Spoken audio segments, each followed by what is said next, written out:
Hello दोस्तों, पुणे एक बार फिर से मेरी यूट्यूब चैनल कैरियर लोडी स्टार में आपका बहुत बहुत स्वागत है। दोस्तों, आप लोगों के समक्ष आज मैं जो एक नई रचना लेकर आया हूँ उसका नाम है ए लेटर टू गॉड। इस रचना को यूपी बोर्ड के 10वीं के सिलेबस के अंतर्गत पढ़ना पड़ता है। ए लेटर टू गॉड जिसकी रचना जे.एल. फ्रंटस ने किया है, वो एक ऐसी किसान की कहानी है जो जिसका भगवान के प्रति अगाध प्रेम होता है और विश्वास होता है, और उसी विश्वास के सहारे वो भगवान से पत्राचार शुरू कर देता है, यानी उन भगवान को वो पत्र लिखना शुरू कर देता है। इस कहानी में लिंचो नाम का एक किसान होता है जो काफ़ी परिश्रमी होता है। वो एक पहाड़ी की कम ऊंची वाले चोटी के छोटे से पहाड़ पे वो अपना घर बना के रहता है। और एक सुबह होता क्या है कि जो स्नोफॉल होता है, यानी जो हिल स्टोन होता है, मतलब जो ओले पड़ते हैं, उससे उसकी पूरी फसल जो है बर्बाद हो जाती है। और उसके पास कोई उम्मीद नहीं बचता है, तो भगवान से उम्मीद के लिए सोचता है और उन्हें जो है पत्राचार करने का तरीका अपनाता है और उनके लिए एक पत्र लिखता है। तो कहानी क्या है इसका जो है हम पूरी डिटेल में देखते हैं। तो चलते हैं, देखते हैं क्या होता है आगे। कहानी की पढ़ के हम समझते हैं और इसका हिंदी अनुवाद देखते हैं।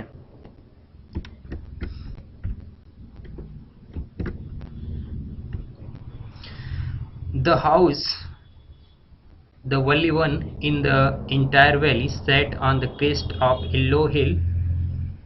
यानी वह घर जो संपूर्ण घाटी में, इंटायर वैली में होता है संपूर्ण घाटी, जो संपूर्ण घाटी में केवल अकेला था। Sat on the crest on a low hill, और एक कम ऊंची वाली जो पहाड़ी थी, यानी जो पहाड़ी थी उसकी क्रेस्ट में चोटी, उसकी चोटी पर वो स्थित था। फ्रॉम हिज हाइट, यानी उस ऊंचाई से, one could see the river and the field of ripe corn dotted with the flower that always promise a good harvest. यानी उसके मकान से, यानी उस जो पहाड़ी की जो ऊंचाई थी, अर्थात जहाँ पे उसका मकान स्थित था, वहाँ से कोई भी व्यक्ति नदियों को और उसकी जो फसल थी, राइप मीन्स होता है पके हुए, कॉर्न मीन्स होता है फसल, डॉटेड मीन्स होता है लदा होना। देखिए, तो उस ऊंचाई से कोई भी व्यक्ति आसानी से नदियों को देख सकता था, और उसके पके हुए फसल से जो खेत लदे हुए थे, और जो अपने फूलों के साथ जो है खिले हुए थे, यानी लदे हुए थे, जो हमेशा ये वादा करते थे कि अब की बार फसल जो है वो अच्छी होगी। The only things the earth needed, केवल एक चीज धरती को जरूरत थी, वॉज ए डाउनपोर और एट लीस्ट शॉवर, या तो मूसलाधार बारिश हो जाता, या कम से कम एक बौछार ही आ जाती।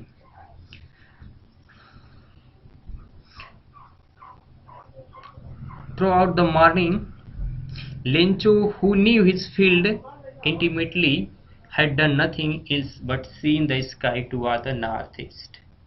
यानी सुबह से लेकर के लेंचो जो अपने खेतों को अच्छी तरह से, इंटीमेटली में होता है पूरी तरह से, अंतर्मुखता से, वो पूरी तरह से अपने खेत को अच्छी तरह से जानता था। वो खेतों को वहाँ पे खड़ा होकर के had done nothing else but seen the sky toward the northeast, वो पूर्वोत्तर में जो है बादलों को देखने के सिवा कोई भी काम नहीं करता। यानी वो सुबह उठ करके वो अपने खेतों में जाता था और बादलों को देख करके ये उम्मीद करता था कि कहीं से मूसलाधार बारिश हो जाए, या कम से कम एक बौछार ही आ जाए। Now we are ready going to get some water woman, वो अपनी पत्नी से जो है वो बोलता है, जाके लेंचो बोलता है कि अब वास्तव में हम जल प्राप्त करने वाले हैं, अर्थात बारिश होने वाली है। द वुमेन, यानी वो औरत, उसकी औरत, हु वाज प्रेफरिंग सफर, जो सफर मीन्स होता है रात्रिकालीन भोजन, और प्रेफर मीन्स तैयार करना, जो रात्रिकाल की जो भोजन है, यानी जो डिनर है बना रही थी। रिप्लाइड, उत्तर दिया, एस गॉड्स विलिंग, हाँ यदि भगवान की मर्जी हुई तो। The older boys were working in the field, जो बड़े बच्चे थे उनके, यानी लिंचो के जो बड़े बच्चे थे वो खेतों में काम कर रहे थे। while the smaller ones were playing near the house, और जो छोटे बच्चे थे वो घर के नज़दीक खेल रहे थे। Until the woman called them all, जब तक वो औरत उन्हें बुलाती नहीं थी, कम फॉर डिनर, भोजन के लिए आ जाओ।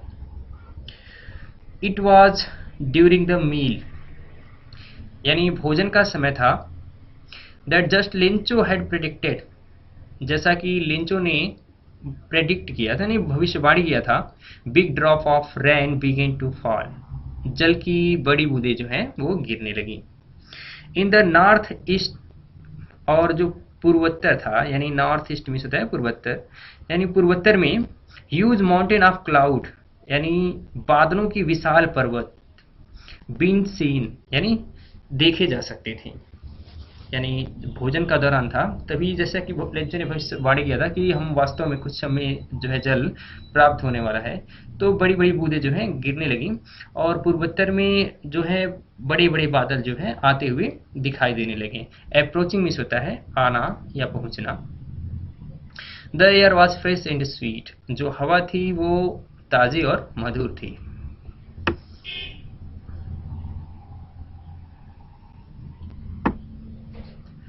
The man went out for no other reason than he had to pleasure of feeling the rain on his body, and when he returned exclaimed, जो लोग थे वो घर से जो है बाहर निकले थे किसी और कारण से नहीं, बल्कि वो जो जल की बूंदें हैं उसका अपने बॉडी पे वो आनंद लेना चाहते थे। जब वो रिटर्न हुए तो एक्सक्लेम्ड, यानी एक्सक्लेम्ड मीन्स होता है ऐसा उन्होंने वर्णन किया, यानी बताया। These are no rain drops falling from the sky, they are new coins, ये जो जल की बूंदें गिर रही हैं वो जल की बूंदें नहीं हैं। They are new coins, ये नए नए सिक्के हैं। The big drops are 10 cent, जो बड़े बूंदें हैं वो 10 सेंट के हैं। And the little ones are 5, और जो छोटे हैं वो 5 के हैं। With a satisfied expression, एक संतुष्टि भरी भावना से, एक्सप्रेशन मीन्स होता है भावना, एक संतुष्टि भरी भावना से, he regarded the field of ripe corn with its flower dropped in curtain of rain, Lencho जो है एक संतुष्टि भरी भावना से अपने खेतों को उसने देखा, जो फसल से जो है लदे हुए थे,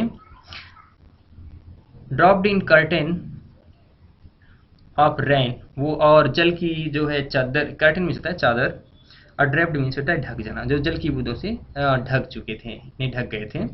but suddenly strong wind begin to blow, लेकिन अचानक ही एक जबरदस्त जो है हवाएं बहने लगी।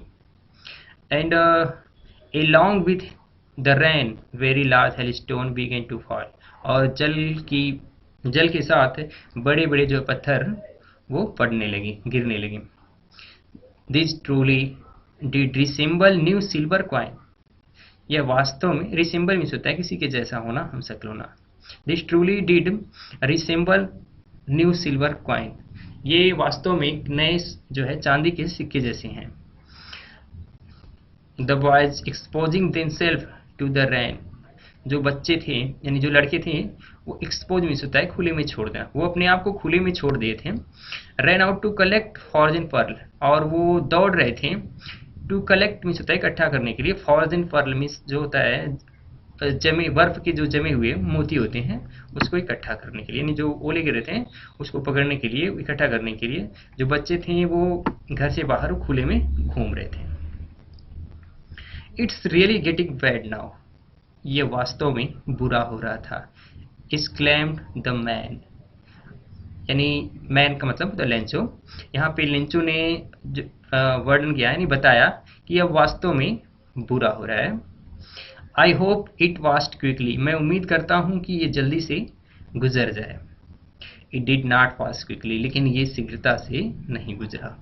फॉर एन आवर्स, यानी 1 घंटे तक the hail ran on the house, जो हेल था यानी जो ओले थे, रैन ऑन द हाउस, वो घरों पे बरसे, द गार्डन, बागीचों में, द हिल साइड, पहाड़ी की तरफ, कॉर्न फील्ड, यानी जो खेत का खेत की फसल थी उसके ऊपर ऑन द होल वैली और संपूर्ण घाटी में बरसे। यानी लेंचो जो है ये उम्मीद कर रहा था कि जो बारिश है वो, यानी जो ये ओले हैं ये जल्दी से समाप्त हो जाए पड़ना, लेकिन ऐसा नहीं हुआ। 1 घंटे तक जो है बारिश घरों में, बागीचों में और खेत के मैदान में और संपूर्ण घाटी में गिरते रहे।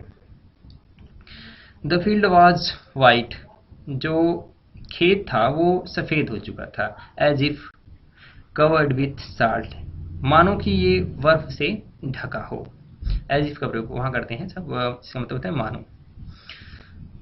Not a leaf remained on the tree, यहाँ तक कि एक पत्ता भी जो है पेड़ पर नहीं बचा था। माफ करिएगा, यहाँ पे रिमेंड होना चाहिए था। The corn was totally destroyed, जो फसल थी वो पूरी तरह से बर्बाद हो चुकी थी। The flowers were gone from the plants, फूल जो है पत्तियों से जा चुके थे। Lencho's soul was filled with sadness, Lencho का जो हृदय था वो दुख से भर गया। वेन स्टॉर्म हैड पास्ड, जब ये तूफान गुजरी, स्टॉर्म में होता है तूफान, जब ये तूफान गुजरी, he stood in the middle of the field, वो अपने खेत के मध्य में खड़ा हुआ। And said to his sons, और अपने बच्चों से कहा, a plague of locusts would have left more than this, यहाँ पे प्लेग मीन्स होता है महामारी, और जो लेप्टस मीन्स इसका मतलब होता है टिड्डियाँ, जो तोते होते हैं उसको टिड्डियाँ बोलते हैं। तो यहाँ पे अपने बच्चों से वो लेंचो कहता है कि टिड्डियों की अगर महामारी होती तो भी इससे कुछ ज़्यादा छोड़ जाती। पहले बता दें कि टिड्डियाँ जो होता है बहुत लगभग लाखों करोड़ों की झुंड में एक साथ उड़ती हैं, और जिस खेत पे वो मतलब उनका पड़ाव होता है वो खेत समाप्त हो जाता था। तो वो कहता है कि अगर टिड्डियों का अगर समूह भी आता, उसकी महामारी भी आती, तो शायद इससे कुछ ज़्यादा छोड़ जाती। The hail has left nothing, और जो ये ओले हैं वो कुछ नहीं छोड़े। This year we will have no corn, और इस समय जो है यानी इस वर्ष जो है हमें कोई भी फसल नहीं मिलेगा। That night was a sorrowful one, वो रात एक दुख भरी रात थी। ऑल आवर वर्क्स, हमारे सारे जो कार्य थे, फॉर नथिंग, यानी उनका कोई भी परिणाम नहीं निकला, यानी वो सब बेकार गए। There is no one who can help us, यानी कोई भी ऐसा नहीं है यहाँ पे जो हमारी मदद कर सके। We will all go hungry this year, हम सब जो है इस साल भूखे रहेंगे। But in the heart of all who lived in the solitary house in the middle of the valley, उस वैली के मध्य में, जो उस सोलेटरी में होता है अकेले, उस अकेले घर में जितने भी लोग रहते थे, उन सभी के हृदय में there was a single hope, केवल एक ही मात्र उम्मीद था। हेल्प फ्रॉम गॉड, भगवान से मदद की। Don't be so upset even though this seems like total loss, यहाँ पे लिंचो अपने बच्चों से, अपने परिवार को समझाते हुए कहता है कि डोंट बी सो अपसेट, यानी ज़्यादा जो है परेशान मत हो। Even though this seems like total loss, भले ही हमारा सब कुछ बर्बाद हो चुका है। रिमेंबर, याद करो, नो वंस डाइज हंगर, कोई भूख से नहीं मरता। दैट इज व्हाट दे से, और ऐसा कहा भी जाता है, no one dies of hunger, यानी कोई भी भूख से नहीं मरता है। All through the night Lencho thought only one his one hope, Lencho पूरी रात केवल अपनी उसी एकमात्र सोच के लिए, यानी उसी उम्मीद के लिए वो सोचा। द हेल्प ऑफ गॉड, भगवान से मदद की। हुज आइज, जिसकी आंखें, as he had been instructed, जैसा कि बताया गया है, निर्देश दिया गया है, यानी लोगों के द्वारा बताया गया है। इंस्ट्रक्शन है निर्देश देना। सी एवरीथिंग, यानी सब कुछ देखती हैं।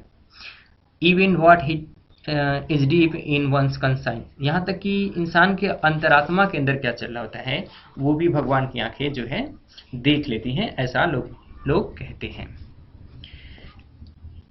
लिंचो watch an ox of man working like an animal in the field, Lencho एक बैल की भांति काम करने वाला, यानी एक जानवर के जैसा मेहनती इंसान था। बट स्टिल ही न्यू, लेकिन फिर भी वो जानता था हाउ टू राइट, यानी कैसे लिखते हैं, यानी उसको लिखना आता था। द फॉलोइंग संडे, यानी अगले सुबह को, एट डे ब्रेक, यानी अगले रविवार को जब डे ब्रेक होता है यानी सुबह होता है, he began to write letter, उसने जो है एक पत्र लिखना शुरू किया, which he himself would carry to town and place in the mail, जिसको वो स्वयं जो है कस्बे में ले जाएगा और उसको मेल करेगा। It was nothing less than letter to God, क्योंकि उसके पास जो है भगवान को पत्र लिखने के लिए के सिवा कुछ नहीं था। गॉड, उसने लिखा, गॉड ही रोट, उसने लिखा, if you don't help me, यदि आप मेरी मदद नहीं करते हैं, my family and I will go hungry this year, तो मैं और मेरा परिवार इस साल भूखे रहेंगे।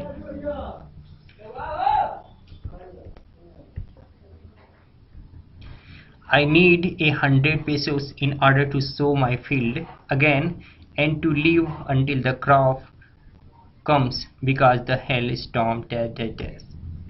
उसने लेटर में लिखा कि भगवान, यदि आप मेरी मदद नहीं करते हैं तो मैं और मेरा परिवार इस साल भूखे रहेंगे।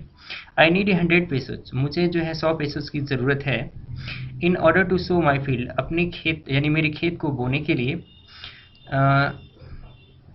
फिर से देख लेते हैं, आई नीड 100 पेसोज, मुझे जो है 100 पैसों की ज़रूरत है। In order to sow my field again, मेरे फसल को यानी मेरे खेत को दोबारा, सो मीन्स होता है बोना, यानी बोने के लिए। And to live until the crops comes, और जब तक फसल फिर से नहीं उग जाती है तब तक जीने के लिए। बिकॉज द हेल स्ट्रॉम डेस, यानी वो पूरी कहानी जो है हेल स्ट्रॉम के उसे अपने पत्र में वो वर्णित करता है। ही रोट, उसने लिखा, to God on the envelope, उसने लिफाफे पे जो है टू गॉड लिखा, यानी भगवान को संबोधित करते हुए उसने पत्र लिखा। पुट द लेटर इनसाइड, और उस लिफाफे के अंदर पत्र को डाला। Still troubled went to town, और कष्ट को उठाते हुए, ट्रबल मीन्स कष्ट से है ना, तो कष्ट को उठाते हुए वो कस्बे में गया। एट द पोस्ट ऑफिस पे जाकर के he placed a stamp on the letter, उसने जो है पत्र पर एक स्टैम्प लगाया। प्लेस्ड मीन्स होता है चिपकाना, रखना, लगाना। उसने स्टैम्प मीन्स टिकट, उसने भी टिकट लगाया। And a dropped into the mail box, और उसको मेल बॉक्स में डाल दिया।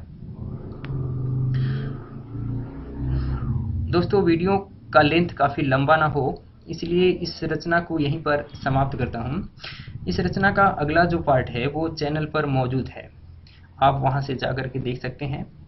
तो मिलते हैं इस रचना के अगले पार्ट में, तब तक के लिए अलविदा। और हाँ, सब्सक्राइब करना मत भूलिएगा।